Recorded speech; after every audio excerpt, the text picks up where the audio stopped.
Kisah dimulai di tengah medan perang yang membeku. Tokoh utama kita Ash berdiri tegak, dikelilingi oleh mayat dan pedang yang tertancap di tanah, menunjukkan intensitas pertempuran. Tepat setelah itu, sebuah suara lantang memanggil namanya saat salju lebat terus turun di tempat kejadian. Menghadapi situasi tersebut, sosok Roderick yang mengintimidasi muncul, bertanya kepada Ash mengapa dia ada di sana. Lagi pula dia seharusnya memimpin pasukan penaklukan timur. Karena itu, Ash yang terlihat terluka menjawab dengan tatapan penuh tekad bahwa tujuannya adalah untuk menjatuhkan pria di hadapannya, mengungkapkan ketegangan yang mendalam di antara keduanya. Kemudian Roderick dengan mata tertuju pada Ash tampak merenungkan kata-kata pemuda itu saat aura kekuatan merah menyelimuti tokoh utama kita. Dengan itu, Ash mengangkat pedangnya yang berlumuran darah dan menuduh Roderick berencana menggunakan pasukannya sebagai umpan hanya untuk membuang mereka tanpa pikir panjang. Dalam tampilan jarak dekat, kita melihat wajah Ash yang dipenuhi luka pertempuran saat dia meneriakkan nama ayah, menyoroti hubungan yang rumit dan menyakitkan yang dia miliki dengan Roderick. Dari situ, Roderick membenarkan tuduhan putranya, menyatakan bahwa ini adalah satu-satunya tujuan seseorang yang tanpa sayap, menyebutnya sebagai putra yang bodoh. Sementara itu, mata Ash dipenuhi amarah dan narasi mengungkapkan nama lengkapnya, Ash Elmham, meningkatkan drama momentum tersebut. Tak lama kemudian, lambang keluarga Elm, sebuah keluarga marsal yang bertugas sebagai pelindung kerajaan, muncul dengan megah, mewakili warisan dan kehormatan yang dipertaruhkan. Sebagai gantinya, Roderick terlihat duduk di atas tahta, mengingatkan semua orang bahwa dialah satu-satunya pemegang 7 sayap di negara itu, memamerkan kekuatan dan statusnya. Dengan itu, kilas balik membawa kita ke momen sebelumnya di mana Roderick menyelamatkan Ash yang hampir mati di tengah badai salju yang dahsyat, mengungkapkan masa lalu yang dibangun atas rasa syukur. Pada saat itu, Ash yang terluka dari ingatan tersebut merenungkan bahwa dia melakukan segala sesuatu untuk membalas budi itu, mendedikasikan dirinya sepenuhnya untuk membalas kebaikan tersebut. Namun, dalam kilas balik lain, protagonis kita diperlihatkan terjatuh dan dipukuli, sementara yang lain mengejeknya, menunjukkan perlakuan kejam dan tidak hormat.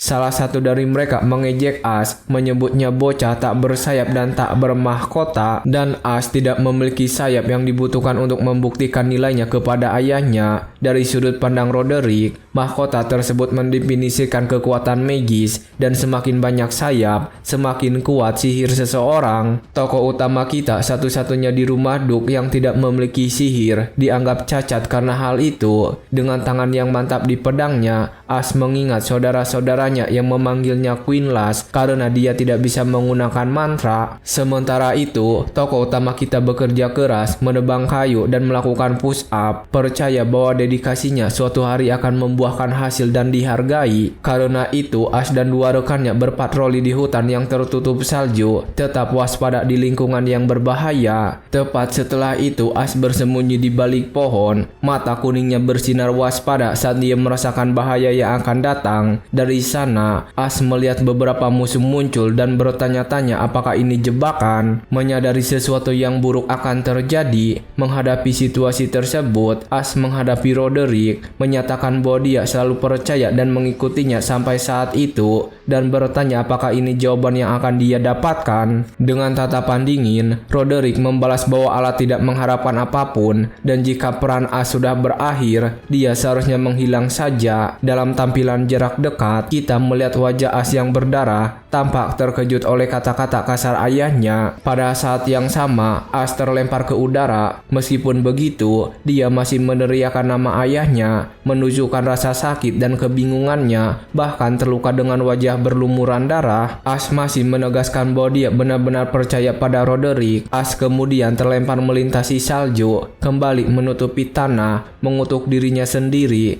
menyadari betapa bodohnya dia mempercayainya. Sementara itu, Roderick muncul dengan seringai di wajahnya dan jejak darah di dadanya. Dialah yang bertanggung jawab atas semua penderitaan putranya. Tak lama kemudian As terperangkap oleh rantai energi dan dua lawan lainnya menyerangnya tanpa ampun, memanfaatkan kerentanannya. Karena itu As terkena beberapa pukulan, tidak mampu membela diri, benar-benar terpojok oleh para penyerangnya. As menjerit kesakitan, darah mengalir di wajahnya saat rantai merah mengikatnya dengan erat. Tepat setelah itu, salah satu saudara As mencemooh, menyebutnya lambat dan tak bersayap saat dia terbaring terluka di salju. Ketiga saudara itu menatap ke bawah dengan senyum kejam, menyatakan bahwa keadaan As yang menyedihkan sangat cocok untuknya. Terbaring di tanah, As bertanya-tanya mengapa Roderick menyelamatkannya jika dia berencana untuk membuangnya begitu saja. Mendengar itu, Roderick berjongkok dan mengatakan kepada As untuk tidak terlalu berharap karena dia tidak pernah berguna baginya. Pada saat yang sama, Roderick mencengkram rambut As dengan satu tangan, menunjukkan kekejaman dan penghinaannya. Dengan itu, Roderick mengungkapkan bahwa yang diinginkannya adalah kekuatan sayap mati yang berada di dalam tubuh As. Terkejut dan terluka, As dengan mata putih bertanya-tanya tentang sayap Stephen yang disebutkannya ayahnya. Selanjutnya, Roderick berkomentar bahwa ibu As sangat berguna untuk rencananya dengan tatapan dingin. Roderick itu menjelaskan bahwa ibu As melahirkan benih seperti dirinya semata-mata untuk keuntungannya sendiri, sementara As masih terbaring di tanah. Mendengar ini, As mengelurkan tangannya dengan putus asa, memohon kepada Roderick untuk menunggu dan menjelaskan apa yang dibicarakannya. Karena itu, As berteriak pada Roderick, menuntut jawaban dengan amarah dan kesedihan bercampur di matanya. Sementara itu, tangan As gemetar karena kedinginan dan kelemahan, merasakan hidup perlahan-lahan hilang. Kemudian As bertanya-tanya apakah dia akan mati di sana juga, dan mempertanyakan mengapa dia hidup begitu lama, menunjukkan keputusasaannya. Lebih jauh di kejauhan, muncul gambar gereja yang tertutup salju, simbol harapan atau mungkin masa lalu yang hilang. As merasa seperti berada di tempat yang serba putih dengan sedikit sensasi kehangatan. Dengan itu dia bertanya-tanya apakah ini alam baka, lalu memperhatikan salju yang turun di sekitarnya. Pada saat ini,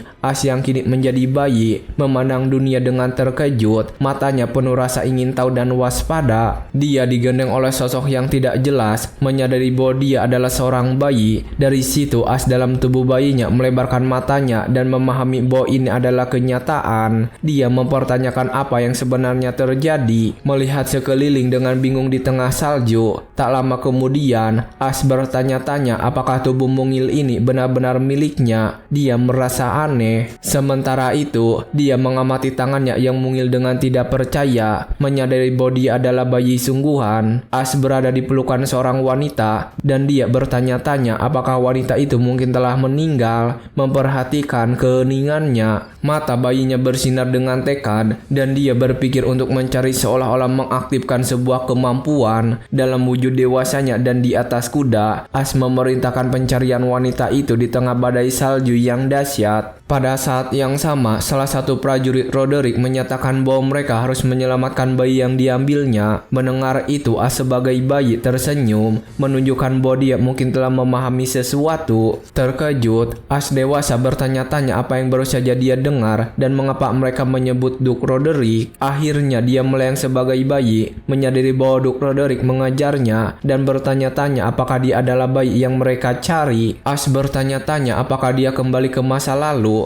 tetapi menepis gagasan itu sebagai hal yang tidak masuk akal. Fokus pada bayi di lengannya. Kemudian bayi itu bergerak di lengan wanita itu, dan As memutuskan untuk memeriksanya nanti. Namun As menyadari bahwa jika dia tetap di sana, dia pasti akan jatuh ke tangan keluarga Duke. Karena itu, bayi As menyeret dirinya sendiri melalui salju. Matanya bersinar saat dia mencari jalan keluar. Dia mengerti bahwa dia perlu pergi sejauh mungkin, menggunakan semua kekuatannya untuk bergerak. Dari sana, bayi As merangkak di salju, tangannya bersinar dalam upaya putus asa. Dalam hati dia berpikir sialan, merasakan kesulitan bernapas dan kelelahannya semakin meningkat. Dengan itu As meratap bahwa anggota tubuhnya terasa terbakar. Menyoroti kesulitan situasi tersebut, dia memperkirakan dia kembali merangkak, tetapi dengan secercah tekad di matanya. Dengan demikian, As berkata pada dirinya sendiri bahwa dia akan bertahan hidup apapun yang terjadi. Menunjukkan ketahanannya, melihat bayangan Roderick, As bersumpah akan membalas dendam. Tekadnya jelas. As kecil merangkak di salju, tangannya bercahaya, tekadnya untuk hidup tak tergoyahkan. Dia terus merangkak, meninggalkan jejak di salju, menjauh dari bahaya yang mengancam. Tak lama kemudian, seorang gadis muncul dan bayi As memperhatikannya. Menyadari kehadirannya, gadis itu kemudian memanggil ayahnya, seorang pria yang memperkenalkan dirinya sebagai anggota keluarga Piskon Helfrid. Pria itu, ayah gadis itu, bertanya-tanya mengapa ada bayi di tempat yang begitu dingin dan berbahaya. Kemudian bayi As bersandar dalam pelukan pria itu, menunjukkan kepercayaan dan kenyamanan. Piskon Helfrid masih terkejut bergumam bayi. Melihat si kecil, dia mengamati jejak di salju dan bertanya-tanya apakah bayi itu merangkak sejauh itu sendiri. Dengan itu, Piskon menggendong As di lengannya, memikirkan betapa istimewanya anak ini, penuh kekaguman. Bayi As sekarang berada di tempat tidur bayi dan matanya terbuka, menunjukkan kesadarannya. Melihat ini, Piskon bertanya-tanya di mana dia berada. Sementara bayi As mulai bergerak, sosok seperti anak kecil dengan sayap dan bulu emas mendekat dan As terpikat olehnya. Dia berpikir anak ini datang untuk menemukannya, tampak seperti malaikat dengan mata yang bersinar. Kemudian bayi As mengeluarkan rengekan sambil bergerak di dalam box bayi, menandakan dia sudah bangun. Karena itu, beberapa gadis mengerumuni box bayi As, gembira melihat bayi yang baru bangun itu. Gadis berambut putih itu memperingatkan yang lain untuk tidak mengerjai bayi itu karena bisa melukainya. As di dalam box bayi bertanya-tanya apa yang sedang terjadi. Bingung dengan situasi yang berisik itu, gadis berambut putih itu menggendong As yang menunjukkan ekspresi jijik saat gadis-gadis itu meremasnya. Dengan suara rengekan, As mengeluh dan gadis-gadis itu terkejut dengan reaksinya. Bayi As yang kesal merangkak pergi dan gadis-gadis itu mengejarnya. Mentertawakan situasi tersebut, As bertanya-tanya mengapa mereka mengejarnya, tidak mengerti permainannya. Kemudian, bayi As bersiap untuk menggunakan semacam keahlian. Tangannya bersinar dengan energi, matanya bersinar terang, memusatkan kekuatannya untuk gerakan selanjutnya. Dengan itu, As berpikir aku terbang, dan semburan energi yang kuat mendorongnya ke atas. Dia bertanya-tanya apakah itu kekuatan magis. Terkejut oleh kekuatan yang baru saja dilepaskannya. Saat itu, bayi As kehilangan kendali, menyadari bahwa dia jatuh kembali ke tanah. Pada saat yang sama, Piskon Helfrid, ayah gadis itu, menangkapnya di udara, mencegahnya jatuh. Dia berkomentar bahwa aneh bagi seorang anak untuk jatuh dari langit. Menemukan As sebagai anak laki-laki yang misterius, As terkejut mengenali pria itu. Matanya melebar karena terkejut. Itu adalah kakak laki-laki Duke Roderick, Piskon Helfrid, yang menggendongnya. Adegan tersebut menunjukkan rumah besar dan kaya dari cabang keluarga Elham lainnya. Kita melihat potret Piskon Helfrid Elham, kepala keluarga saat ini. Dia dikenal sebagai salah satu dari dua sayap yang setara dengan Roderick, adik laki-lakinya. As ingat bahwa Piskon Helfrid seharusnya telah tewas dalam perang saudara sejak lama. As merenungkan nasib ironisnya, mencoba melarikan diri dari Roderick, hanya untuk akhirnya ditemukan oleh kakak laki-lakinya. Wanita berambut merah yang menggendong As bertanya apakah dia terbang karena kehilangan kendali atas kekuatan sihirnya. Curiga bahwa dia bukan bayi biasa, wanita itu kemudian menatap As dengan senyum lembut, menunjukkan kasih sayang yang besar kepada si kecil. Dia menghiburnya, mengatakan bahwa dia pasti ketakutan, tetapi sekarang dia benar-benar aman dalam pelukannya. Bayi As menatapnya dengan tatapan bingung, tidak dapat sepenuhnya memahami kata-katanya. Sementara itu, Piskon Helfrid menatap wanita itu dengan senyum tenang,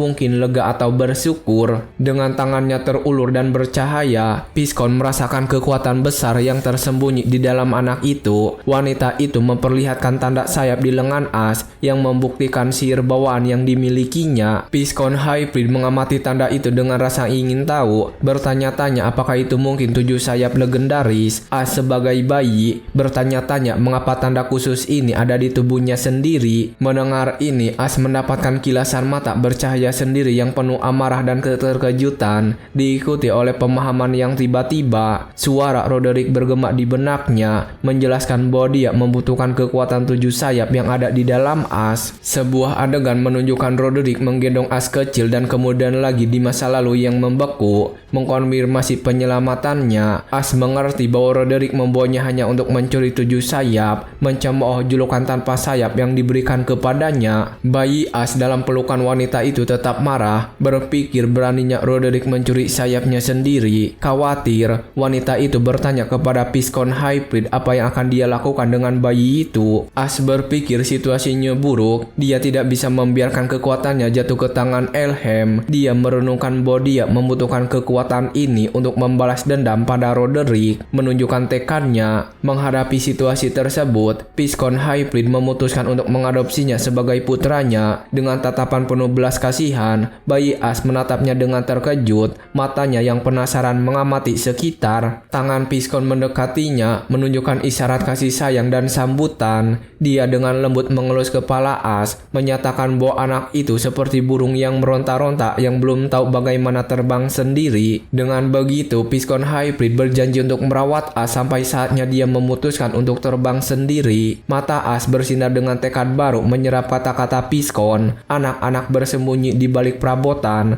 dan wanita itu menemukan mereka tertawa melihat situasi tersebut. Dia bertanya apakah gadis-gadis itu menguping dengan nada teguran lembut. Gadis-gadis itu menjawab bahwa mereka hanya khawatir tentang bayi itu dengan ekspresi polos. Kemudian salah satu gadis bertanya kepada ibunya apa nama anak itu. Penuh rasa ingin tahu, wanita itu menjawab dengan "Mari kita lihat," sambil menatap Ash dengan penuh kasih sayang. Dia tersenyum sambil memikirkan nama untuk si kecil yang kini aman dalam pelukannya. Wanita itu memutuskan untuk menamainya Aster, sebuah nama yang mewakili bintang baru yang lahir di rumah mereka. 10 tahun berlalu, memperlihatkan rumah besar keluarga Hybrid dan kesibukan di depan gerbang. Seorang pelayan menyapa Piscon Hybrid dengan hormat, memberitahunya bahwa mereka sedang menunggunya. Aster muda yang kini telah dewasa dan berpakaian rapi melangkah keluar dari kereta mengikuti Piscon. Dia mengenakan setelan elegan dengan pedang di pinggangnya, tampak siap untuk acara tersebut. Aster membantu kakak perempuannya Alpin keluar dari kereta dan mengingatkannya untuk berhati-hati. Alpin berterima kasih kepada Aster atas kebaikannya dengan senyum hangat dan secercah cahaya malaikat muncul di atas kepalanya. Kedua saudara kandung itu menuju ke mansion, siap untuk berpartisipasi dalam acara tersebut berdampingan. Alpin berjalan di jalan dengan elegan dan tenang, diikuti Aster dari dekat. Festival tari pedang adalah acara tahunan bagi bangsawan militer di mana keluarga-keluarga memamerkan kemampuan mereka. Para pendekar pedang muda yang membawa nama keluarga mereka berkumpul untuk festival tersebut. Saat keluarga Piscon Hybrid tiba, orang-orang mulai berbisik tentang mereka dengan rasa ingin tahu. Mereka berkomentar bahwa keluarga tersebut mengadopsi seorang anak laki-laki yang tidak diketahui asal-usulnya untuk menggantikan putra-putra yang tidak pernah mereka miliki.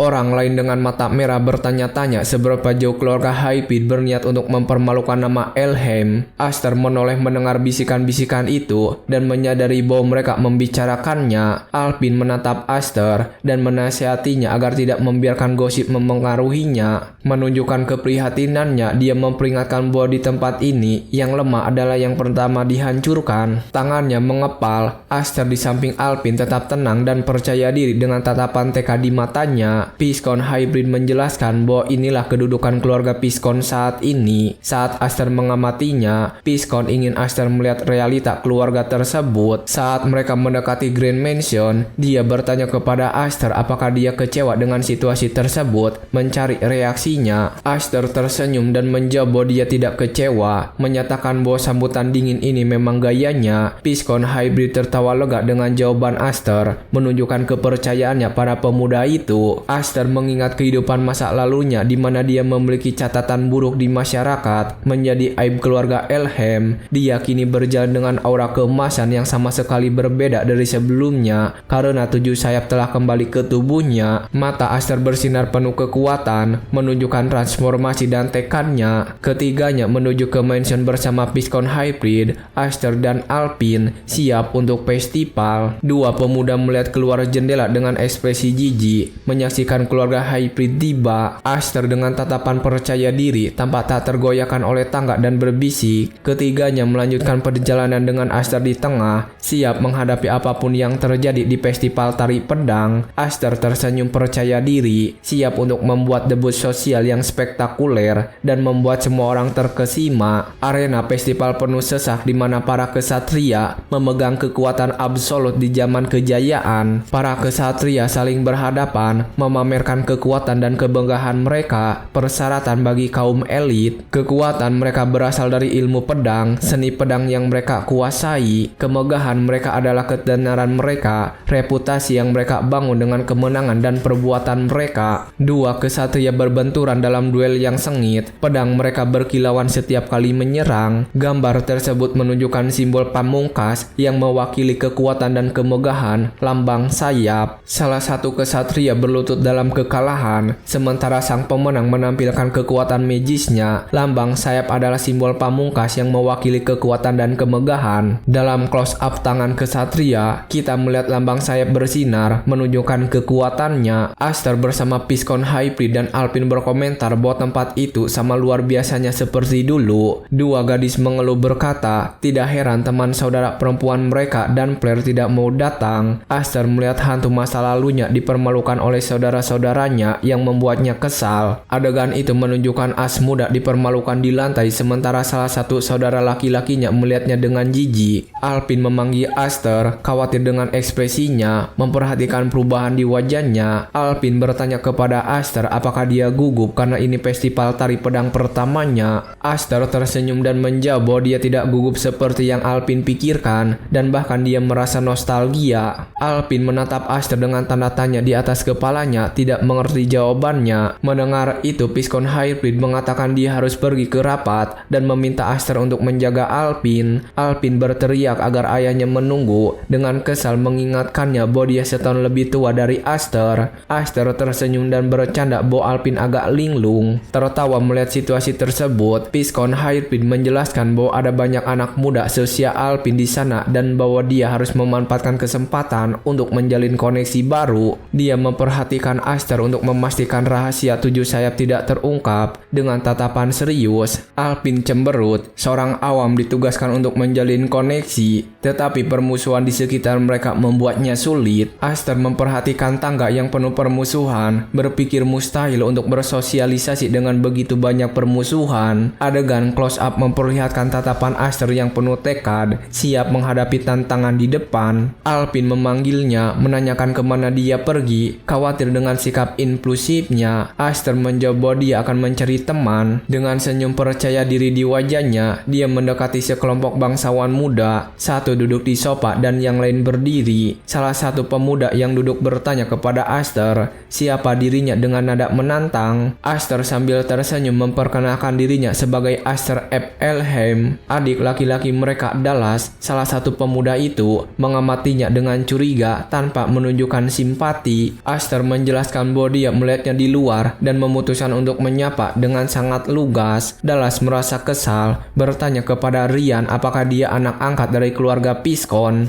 Dengan itu, Dallas mengerti dan tersenyum jahat, berpikir itulah mengapa Aster bisa dengan berani menggunakan nama F. Aster melihat Dallas dan Ryan, dua putra sah keluarga Elheim yang sering dia temui di kehidupan lampaunya. Dia berpikir bahwa dulu mereka tampak menakutkan, tetapi sekarang mereka seperti anak-anak yang bermain peran dewasa. Aster kemudian fokus, matanya bersinar kuning terang. Alpine mendekat, menarik lengan Aster, mengatakan bahwa dia telah menyampaikan salamnya dan mereka bisa pergi sekarang. Dallas memanggil Alpine, terkejut melihatnya juga ada di sana. Dengan senyum puas, dia mengejek Alpine, bertanya apakah dia tidak perlu bersembunyi di balik ayahnya hari ini. Seperti biasa, Dallas memerintahkan Alpine untuk bergabung dengan mereka, menyatakan bahwa itu adalah perintah dari rumah utama dengan nada otoriter. Alpine tetap diam sejenak, wajahnya kesal dan bertekad. Dia menolak perintah itu, menyatakan bahwa tidak ada hubungan tuan pelayan antara rumah utama dan rumah cabang. Aster meraih Alpine, menyuruhnya menunggu, merasakan situasi semakin memanas panas, Dallas meraih pergelangan tangan Alpin dengan arogan, menyatakan bahwa dia belum selesai berbicara dengannya. Aster memperhatikan adegan itu dengan serius, tetap tenang tetapi tetap memperhatikan sepenuhnya. Dallas tersenyum jahat, bertanya apakah Alpin mengetahui cerita tertentu. Dia berjalan bersama Alpin melalui aula saat Alpin menjauh dari Aster, menunduk. Dallas mengungkapkan bahwa ayah Alpin lengannya dipotong oleh Roderick untuk bertanggung jawab atas kegagalannya melindungi raja. Dia melanjutkan dengan mengatakan bahwa dia senang tidak memiliki darah pecundang yang mengalir di nadinya. Alpin yang marah menuntut agar Dallas menarik kembali ucapannya. Suaranya dipenuhi amarah. Dia menghadapi Dallas, menyatakan bahwa dia tidak akan membiarkan Dallas berbicara buruk tentang ayahnya. Dengan tekad, Dallas memprovokasi Alpin, mengatakan bahwa ayahnya hanya menghasilkan wanita-wanita tidak kompeten yang tidak dapat mewarisi gelar dan bahwa dia pasti kecewa. Dengan senyum kejam, Dallas menyiramkan minuman dari gelasnya ke wajah Alpin, mengatakan ini bukan ruang dansa. Dia menyarankan agar lain kali Alpin mengenakan kain compang-camping agar dia tidak peduli jika basah, mempermalukannya. Aster yang menyaksikan dari kejauhan merasakan ketegangan meningkat saat kenangan masa lalu kembali membanjiri pikirannya. Dia berpikir mungkin dia tidak akan merasa marah melihat wajah mereka lagi setelah sekian lama. Dallas dan Grian menikmati penghinaan Alpin, bersulang dengan anggur tanpa peduli apapun. Aster menatap Alpin yang wajahnya basah dan ekspresinya marah, tetapi dia merasakan kepuasan yang aneh. Tetapi Aster tidak bisa menahan diri dan melemparkan Dallas dengan amarah yang datang dari lubuk jiwanya. Dallas yang marah mengambil botol anggur untuk menyerang Aster,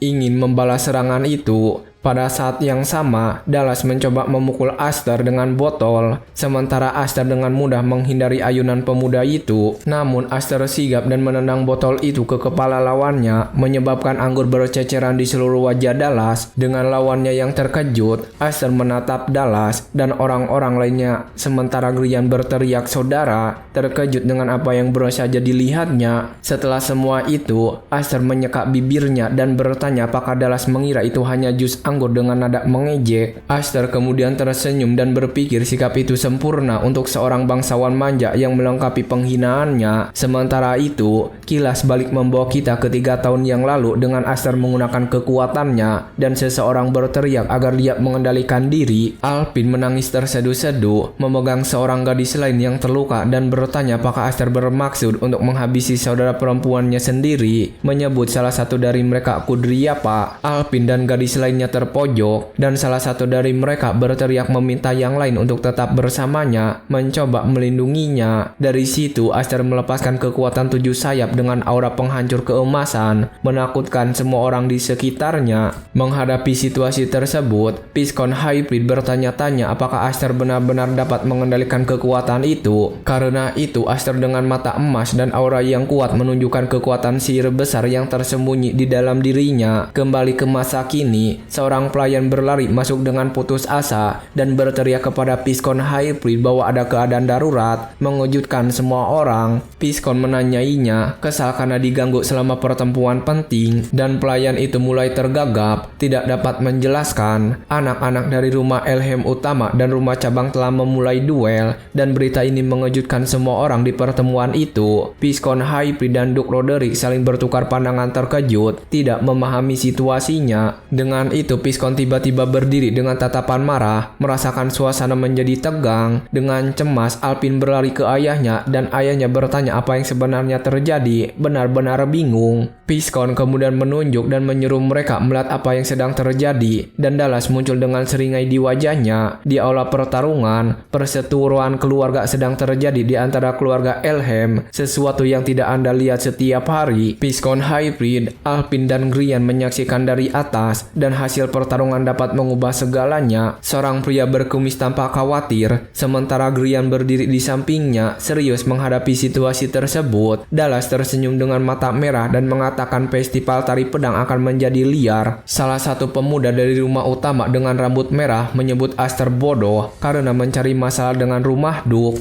Pria berambut merah itu mengangkat pedangnya dan memamerkan lambang 4 sayapnya, kekuatan yang cukup besar. Dengan senyum jahat, sang duelis menantang menantangnya untuk menunjukkan lambangnya, atau mungkin dia malu karenanya. Aster membelakangi lawan, mendengar ejekan itu dan mengatakan bahwa memamerkan gambar di cermin itu konyol dan memalukan. Aster tersenyum dan mengatakan dia tidak akan pernah merendahkan diri untuk melakukan sesuatu yang begitu bodoh, membuat lawannya kesal. Pria berambut merah itu menjadi marah, matanya bersinar merah karena amarah yang meluap. Sebagai balasannya, Aster menyuruh Dallas untuk menunjukkan kekuatan sebenarnya. Suara penuh tantangan. Piscon Hybrid kemudian tersenyum, berkomentar bahwa pertarungan tampaknya telah diputuskan. Mengamati dengan seksama, Aster dengan tatapan fokus menyiapkan pedangnya yang bersinar dengan energi biru siap menyerang. Dengan itu Dallas dan Aster saling bertukar pukulan ganas dan energi menyebar ke seluruh aula. Dallas terkejut, matanya terbelalak, tidak mengerti apa yang terjadi karena Aster terlalu kuat. Sebagai balasannya, Aster dengan senyum mengejek menyatakan bahwa Dallas terlalu banyak bicara, mengejek lawannya. Aster kemudian melompat dan menyerang Dallas dengan pukulan menggunakan energi emas yang kuat. Aster berdiri tegak, pedangnya bersinar kuning terang, siap untuk langkah selanjutnya. Aster berpikir bahwa dia telah berlatih selama 10 tahun secara diam-diam, belajar menguasai kekuatan sihirnya, dan dia telah lama menunggu untuk membalas dendam. Dengan itu, mata Aster bersinar terang dan dia mengangkat pedangnya yang melepaskan aura emas yang kuat. Dia menyerang Dallas dengan pukulan dahsyat, meluncurkan gelombang energi yang menghantamnya langsung. Dallas kemudian mengerang kesakitan, terdorong mundur oleh kekuatan serangan Aster, tidak mampu mempertahankan posisinya. Grian dengan ekspresi terkejut menyadari bahwa saudaranya sedang dikalahkan dan kekhawatirannya terlihat jelas. Dallas terdorong mundur dengan paksa dan Grian bertanya-tanya apakah saudaranya benar-benar kewalahan oleh serangan itu. Dallas menjerit kesakitan, wajahnya dipenuhi rasa takut, tidak mengerti bagaimana makhluk bersayap 4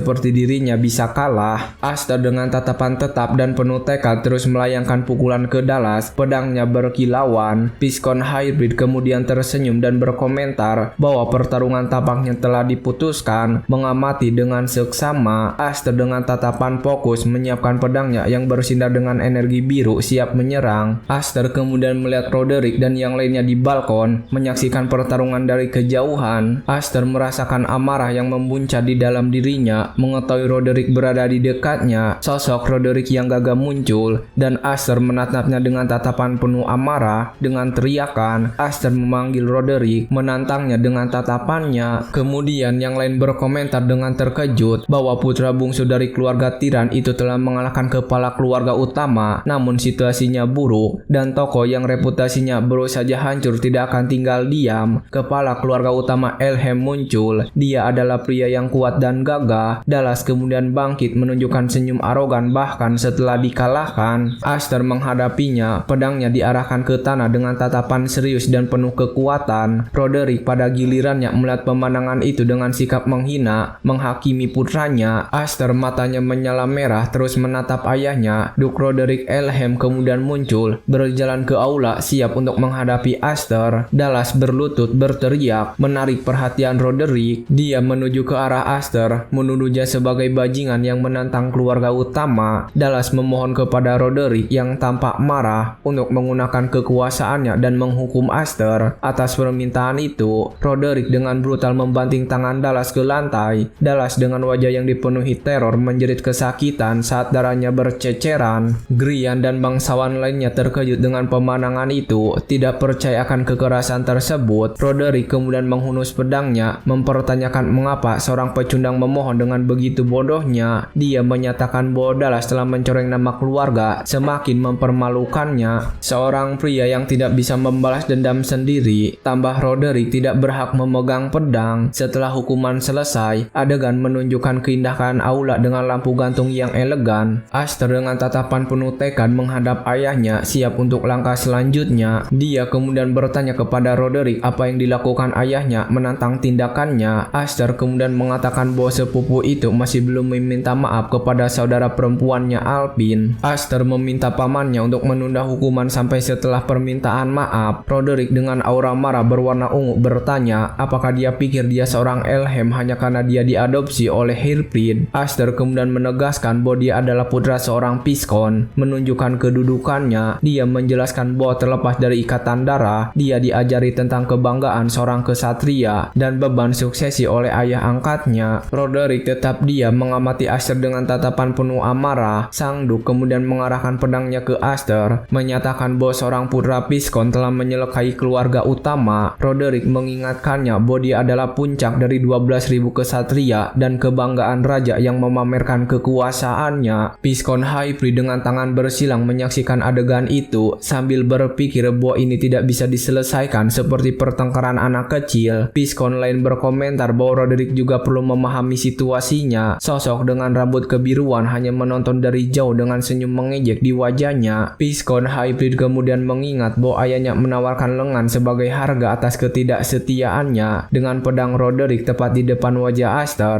dia bertanya apa yang akan ditawarkan Aster. Aster dengan hormat berbicara kepada pamannya, menjaga ketenangannya dalam situasi tegang. Aster kemudian menjelaskan bahwa ini bukanlah pertarungan antar saudara, tetapi duel formal. Dia mengatakan dia hanya membalas dengan pedangnya atas penghinaan yang ditunjukkan kepada keluarga Piscon. Menunjukkan kehormatannya, Aster mengutip kata-kata Roderick sendiri, siapa yang tidak bisa membalas dendam tidak berhak atas pedang. Dia mengakhiri ucapannya dengan mengatakan bahwa dia tidak berniat kehilangan satu jari pun. Menantang pamannya dengan penuh tekad, Roderick kemudian menatap tajam Aster dan setuju dengan sedikit senyum. Setelah memahami keberanian anak laki-laki itu, Duk memerintahkan Aster untuk mengambil posisi. Suaranya tegas, bersiap untuk bertarung. Aster terkejut, bersiap untuk bertempur, menggenggam pedangnya erat, waspada terhadap gerakan Roderick. Matanya melebar melihat intensitas aura Roderick, merasakan bahaya yang akan datang. Roderick menyerang dengan kekuatan penuh dan pedangnya menghancurkan lantai, menimbulkan awan debu dengan pukulan itu. Alpin ketakutan menutup mulutnya dengan tangannya, matanya dipenuhi air mata, khawatir akan saudara laki-lakinya. Melihat ini, Piscon Hybrid meneriakkan nama Roderick, menunjukkan kemarahannya dan ketidaksetujuannya terhadap tindakannya. Piscon kemudian melompat ke udara, menyerang Roderick dengan pedangnya, mencoba menghentikannya. Pedang kedua pria itu berbenturan dengan keras, menciptakan kilatan di aula, menunjukkan kekuatan benturan tersebut. Piscon Hybrid melanjutkan serangannya, memaksa Roderick mundur dengan serangkaian serangan cepat dan kuat. Kemudian dia berteriak memanggil Aster, menanyakan apakah dia baik-baik saja. Suaranya penuh kekhawatiran dan kasih sayang. Lantai benar-benar hancur dan potongan-potongan es berserakan di aula, menunjukkan kehancuran akibat pertempuran. Piscon Hybrid menatap lantai dengan terkejut, matanya terbelalak, tidak percaya dengan apa yang dilihatnya. Aster jatuh dan terluka di tanah, wajahnya berdarah, matanya bersinar dengan amarah dan tekad yang murni. Matanya memancarkan kekuatan emas dan dia tidak menyerah meskipun rasa sakit jelas terlihat di wajahnya. Roderick kemudian memutuskan hukumannya akan berat dan tanpa ampun. Dengan itu dia menuruni tangga dan Dallas di lantai menyaksikan dengan senyum, puas dengan hukuman yang akan datang. Piscon Hybrid kemudian memanggil Aster, memarahinya atas tindakannya. Piscon meraih Aster, khawatir tentang apa yang akan dilakukan saudara padanya. Aster dengan wajah berdarah memberitahu ayahnya bahwa dia telah melindungi janji dan segalanya, menunjukkan kesetiaannya. Piscon kemudian memuji Aster, mengatakan bahwa dia luar biasa meskipun terluka. Roderick terus menuruni tangga, tidak peduli dengan perkelahian antara anak-anak dengan Dallas yang mengikuti di belakangnya. Sementara itu, Piscon Hybrid berkomentar bahwa tindakan Roderick tidak dewasa, tidak setuju dengan saudaranya. Bangsawan lain berpendapat bahwa reputasi keluarga utama akan hancur jika mereka membiarkan seorang anak melakukan apapun yang dia inginkan. Bangsawan itu juga berpikir ini adalah momen hebat bagi Aster yang berani melawan Roderick. Aster dengan tatapan penuh tekad dan tanpa rasa takut menghadapi Roderick, siap untuk bertahan dari tantangan ini dan menjadi bintang yang bersinar. Seorang bangsawan berkomentar bahwa bagi anak laki-laki itu, ini adalah hukuman sosial yang sempurna. Piscon Hybrid mengaku ketakutan karena mengira Roderick akan membelah Aster menjadi dua di sana. Namun Roderick berpikir bahwa zaman pemberontakan akan segera tiba dan badai yang cukup kuat untuk membelah dunia menjadi dua atau tiga akan segera datang. Alpin yang ketakutan berpegangan pada Aster, sementara Piscon khawatir tentang masa depan yang tidak pasti. Salah satu pria memuji Aster dengan mengatakan bahwa dia brilian dan memiliki bakat luar biasa. Aster kemudian mendongak dengan ekspresi bingung mendengarkan kata-kata pria itu. Pria itu terus memuji Aster, mengatakan bahwa dia baru berusia 10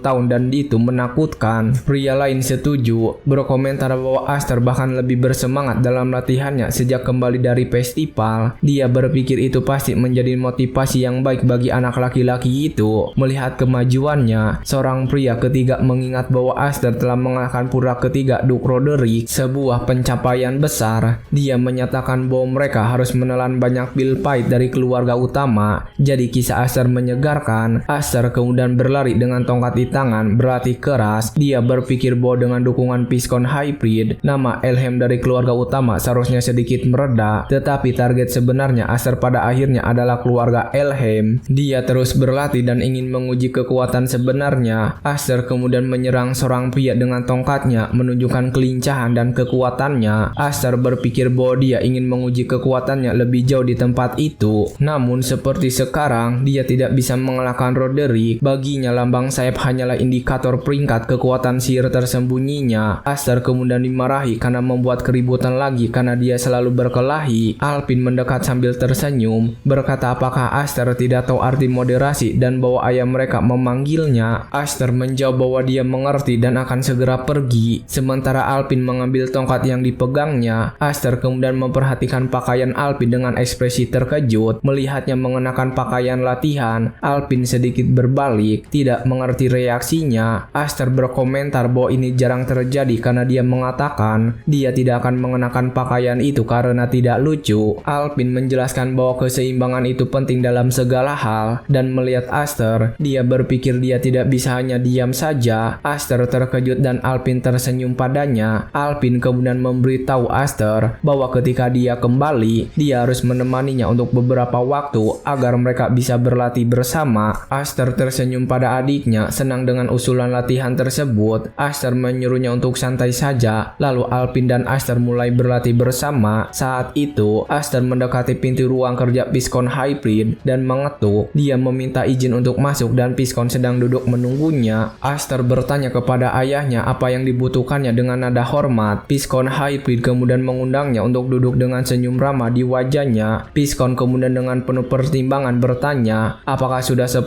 tahun sejak mereka menyambut Aster ke rumah mereka. Dia mengaku bahwa dia berpikir untuk menunggu sampai Aster lebih besar, tetapi situasinya menuntut kecepatan. Kemudian Piscon mengeluarkan cincin dengan batu merah yang membuat Aster penasaran. Piscon memandang Aster dan mengungkapkan bahwa cincin itu adalah bukti penerus, sesuatu yang sangat penting. Aster menatap cincin itu, matanya bersinar keemasan, tak mampu mengungkapkan apapun. Aster dan Piscon duduk di meja dan dia menjelaskan bahwa keluarga Piscon berada dalam posisi yang sulit. Dia mengingatkan bahwa mereka masih merupakan keluarga cabang, tetapi memikul beban nama keluarga Elheim. Piscon melanjutkan dengan mengatakan bahwa mereka adalah bangsawan dengan wilayah harus dilindungi dan mereka tidak dapat membiarkan jembatan itu kosong. Dia bertanya kepada Aster apakah saudara perempuannya yakin dengan keputusan tersebut. Piscon menjawab bahwa para suster yang berada di akademi malam akan kembali dalam 3 hari. Dia bermaksud untuk berbicara dengan semua orang pada saat itu, termasuk para suster. Aster mengingat Malpur dan Kudo dan khawatir bahwa keduanya tidak akan senang dengan berita itu. Dia berpikir bahwa Kudo khususnya akan sangat marah. Piscon berpikir bahwa Kudo membenci Aster karena dia dilahirkan sebagai laki-laki dan diberkati dengan 7 sayap. Aster kemudian merenungkan bahwa dia tidak dapat menerima cincin itu karena dia masih belum dapat mengendalikan kekuatan sihirnya. Aster kemudian berpikir dia tidak memiliki kepercayaan diri untuk meyakinkan seorang suster yang telah menyerangnya. Piscon Hybrid memperhatikannya dengan senyum seolah-olah dia tahu apa yang dipikirkan anak laki-laki itu. Dia berkomentar bahwa dia telah lama meragukan apakah Aster benar-benar seorang anak kecil karena kedewasaannya. Piscon mengungkapkan bahwa dia bermaksud memberikan cincin itu sebagai hadiah untuk festival tari pedang. Kemudian dia mengeluarkan sebuah kotak kayu dan Aster memperhatikannya dengan rasa ingin tahu. Aster terkejut dan bertanya-tanya apa itu. Matanya melebar karena penasaran. Piscon mempersembahkan pedang iblis Graham, pedang sihir legendaris. Pedang itu mampu menampung kekuatan 7 sayap. Itulah sebabnya dia dikenal sebagai pedang pemakan sihir. Setelah itu Piscon membawa Aster ke tempat yang lebih terpencil di hutan untuk menguji pedang tersebut. Aster bertanya apakah Dojo tidak akan cukup jika ayahnya hanya ingin menunjukkan pedang kepadanya. Piscon menjawab bahwa ini adalah tindakan pencegahan karena Aster memiliki kebiasaan merusak barang. Mengingat kilas balik, dia menjelaskan bahwa pedang iblis Graham adalah pedang legendaris yang hanya diwariskan kepada putra sulung keluarga Elheim. Piscon mengatakan mengatakan bahwa dia membawanya dari rumah utama khusus untuk Aster. Aster kemudian terkejut dan bertanya-tanya apakah itu pedang, matanya terbelalak. Piscon menjelaskan bahwa pedang itu tidak memiliki bilah fisik dan Aster harus menuangkan sihir ke dalamnya sehingga pedang itu bersinar. Piscon menjelaskan bahwa Graham adalah pedang kemungkinan yang disempurnakan oleh sihir penggunanya. Aster melepaskan sihirnya dan pedang itu bersinar merah menunjukkan kekuatannya. Sebuah lingkaran energi terbentuk mendorong dedaunan di sekitar dengan kekuatan sihir. Sang Piscon memperingatkan bahwa jika sihirnya tidak cukup, pedang itu dapat menguras energinya sepenuhnya. Kemudian dia bertanya apakah Aster ingin mencobanya dan Aster menghadapi pedang itu dengan tekad. Aster mengambil Graham, siap menggunakannya. Tangannya mencengkram gagang pedang dengan kuat. Dia memfokuskan sihirnya dan pedang itu memusatkan seluruh kekuatannya ke dalamnya. Gelombang energi yang sangat besar dilepaskan dan Aster bertanya-tanya apa itu. Terkejut, dia kemudian menyadari bahwa sihirnya mengalir ke pedang itu dengan sendirinya. Gelombang energi merah melesat ke langit, meninggalkan jejak di langit biru. Seorang penjaga bertanya dengan terkejut, apa cahaya itu dan apakah sebuah komet telah jatuh? Penjaga lainnya mengoreksinya mengatakan, itu kebalikannya. Dan sesuatu diluncurkan ke langit. Alpin dengan senyum di wajahnya menyadari bahwa itu pasti latihan Aster. Aster dengan senyum berkomentar bahwa ini adalah pedang yang luar biasa. Tetapi Piscon Hybrid mengatakan bahwa yang paling luar biasa adalah kekuatan Aster sendiri. Dia melanjutkan dengan mengatakan bahwa Aster memiliki lambang 7 sayap, sesuatu yang belum pernah terdengar dalam seluruh sejarah garis keturunan Elhem. Jika Aster menguasai kekuatan ini, dia akan melampaui Roderick dan Piscon sendiri. Meskipun mereka berdua memiliki 6 sayap, Aster kemudian membayangkan Roderick dan bertanya-tanya apakah dia akan melampauinya. Namun Piscon memperingatkan bahwa kekuasaan yang berlebihan selalu menabur benih konflik. Jika orang-orang mengetahui Aster memiliki 7 sayap, banyak yang akan iri dan membencinya. Piscon memperingatkan bahwa beberapa orang akan mencoba memanfaatkannya, sementara yang lain akan mencoba untuk melenyapkannya. Dia kemudian mengulurkan tangan kepada Aster, khawatir tentang masa depan. Piscon menasihati Aster untuk menjadi lebih kuat selagi masih bisa, agar dia tidak menyesali ketidakberdayaannya. Aster kemudian menjabat tangan Piscon, mengatakan bahwa dia tidak akan menjalani kehidupan yang menyedihkan seperti kehidupan sebelumnya. Dia berterima kasih kepada ayahnya, menunjukkan rasa terima kasihnya atas bantuan dan kepercayaannya. Aster bersumpah bahwa dia akan menjadikan 7 sayap dan pedang itu miliknya sendiri. 3 hari kemudian, Piscon, istrinya dan Alpin menyambut kedua saudari yang telah kembali ke rumah. Kudripika muncul dengan saudara perempuannya Malpa di belakangnya dan mengumumkan kepulangannya dengan nada riang. Saudari yang lain Malpa batuk, menyembunyikan kecurigaannya tentang reuni tersebut. Kudripka tersenyum dan merentangkan tangannya, memanggil adik-adik perempuannya untuk berpelukan. Namun kedua gadis itu mengabaikan dan memeluk Malpa, meninggalkan Kudripka. Kudripka terkejut bertanya di mana pelukannya, tidak mengerti mengapa mereka diabaikan. Para saudari itu menjawab bahwa saudari Kudripka selalu mengacak-ngacak rambut mereka, itulah sebabnya mereka tidak memeluknya. Kudripka dengan marah membantah, mengatakan bahwa dia telah menguasai kesatriaan dan tidak akan pernah ceroboh. Selanjutnya Kudripka memperhatikan Alpin mengamati adegan itu dengan senyum yang samar. Kudripka melompat ke arah Alpin dan bertanya apakah dia sudah menjadi anak yang baik. Sambil memeluknya erat, Alpin yang sesak napas bertanya-tanya mengapa Kudripka mengganggunya. Tidak mengerti kakaknya, Malpa kemudian bertanya kemana Aster. Melihat sekeliling mencari saudara laki-lakinya, Piscon Hybrid kemudian menjawab bahwa Aster sedang sibuk berlatih. Kudripka menatap Alpin dengan ekspresi serius, curiga akan sesuatu. Sementara itu, ledakan besar sihir merah menghantam tanah dari hutan. Aster terengah-engah, kelelahan karena latihan, tetapi masih berdiri, bertekad untuk melanjutkan. Kesal, dia bertanya-tanya apakah ini yang terbaik yang bisa dia lakukan. Tidak puas dengan penampilannya, Aster berpikir bahwa meskipun dia dapat membentuk pedang dengan sihir, hanya menekannya saja sudah menguras tenaganya. Aster dengan kaca depan di sekelilingnya bertanya-tanya apa yang perlu dia lakukan agar seperti ayahnya. Kudripka muncul dan mengeluh bahwa Aster membuat kekacauan di sini. Aster terkejut bertanya apakah kakaknya Kudripka sudah kembali. Tidak percaya dia ada di sana, Kudripka bertanya mengapa Aster tidak datang untuk menyapanya. Melihatnya bersikap dingin dengan senyum ironis, dia bertanya apakah dia begitu istimewa sekarang sehingga dia bahkan tidak bisa melihatnya. Kudripka menyebut bahwa dia mendengar tentang penampilan Aster di festival tari pedang dan bahwa Akademi Malam sedang ramai dengan rumor tentangnya. Dia menyimpulkan bahwa ayah mereka pasti bangga pada Aster. Aster membalas bahwa dia tidak berhak bicara karena dia sudah melakukan beberapa misi, bahkan hanya sebagai seorang murid magang. Kudripa kemudian memamerkan rencananya, rencana kesatria kehormatan yang hanya dia terima tahun ini. Dia menyatakan bahwa jika dia tidak melakukan begitu banyak, dia tidak akan layak untuk menggantikan ayah mereka. Aster terdiam, tidak tahu harus berkata apa tentang saudara perempuannya. Dengan boneka di benaknya, Kudripka bertanya apakah dia menolak suksesi itu. Berpikir dia sedang membantunya dengan tatapan kesal. Aster berpikir bahwa ayahnya telah memberitahunya dan bahwa menghadapi hal ini sangat menyakitkan. Aster menjawab bahwa itu bukan niatnya dan dia hanya merasa dirinya tidak memenuhi syarat. Kudripka kemudian menyerangnya dengan pedangnya, melepaskan kekuatan magis berupa cahaya biru. Aster menghindari serangan itu dan bertanya mengapa saudara perempuannya melakukan itu. Terkejut dengan serangan itu, Kudripka kemudian menyuruh Aster untuk bersiap-siap karena dia akan memberinya sedikit ujian. Dengan senyum menantang, dia memperingatkan bahwa lain kali dia akan benar-benar menyerangnya. Aster meminta saudara perempuannya untuk menunggu, menjelaskan bahwa pedangnya masih belum selesai. Kudripka bertanya apakah dia akan memberikan alasan yang sama kepada musuh di medan perang dengan tatapan serius. Aster terkejut dan memikirkan kata Hamse. Menyadari keseriusan adiknya, Kudripka mengingatkan bahwa aturan pertama menjadi seorang ksatria adalah selalu siap bertempur. Dia memperingatkan bahwa jika Aster terus menahan diri, dia mungkin akan menghancurkannya. Aster berpikir bahwa kakaknya tidak bercanda, tetapi dia sudah mencapai batasnya, hanya mengendalikan sihirnya. Namun dia tidak punya pilihan. Jika dia tidak melawan, kakaknya benar-benar akan menghancurkannya. Aster menghadapi kakaknya yang menyerangnya dengan pedang energi.